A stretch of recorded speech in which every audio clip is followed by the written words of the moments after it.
as Paul continues writing to the church at Ephesus in Ephesians 3:6, it says, "The mystery is that the Gentiles are fellow heirs, members of the same body, and partakers in the promise in Christ Jesus through the gospel." Again, Paul is addressing something that they would deal with as a church there, and that we deal with it as a church today, in church, in society, in nation, in culture. There is division that seeks to separate, but the one thing that we have is we have unity in Christ. There was this belief that, and at the time, there was a division between Jew and Gentile. The covenant of God was exclusive to the Jews, but God spoke through prophets and through Jesus that there was a light to the Gentiles, that the thoughts of God were so much higher than the thoughts of mankind, that his ways were not their ways, that the way he wanted to bring about salvation and peace weren't that which was always going to fit into the constructs of what we think.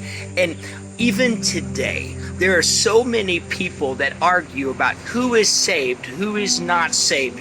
We've got division, whether it's Catholic and Protestant, denominations within Christianity, arguing and divided over theology to the point that we are no longer focused on what separates us from God, which is sin, but we are more focused on what separates us from each other, which are all the distinctive divisions of theology. Now, yes, we have to be careful. We have to study to show ourselves approved, but we need to zero in on what is the core and most important concept, that which separates from God, rather than all of the things that separate us from each other.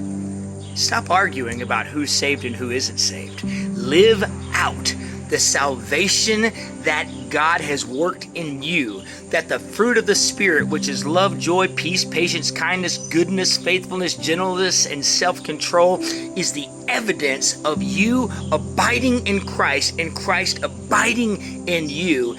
And then you will have the credibility and the authenticity to speak about the sin that separates us from God and the salvation we have by His grace and our faith that is transformative to each of our lives and brings transformation to the world.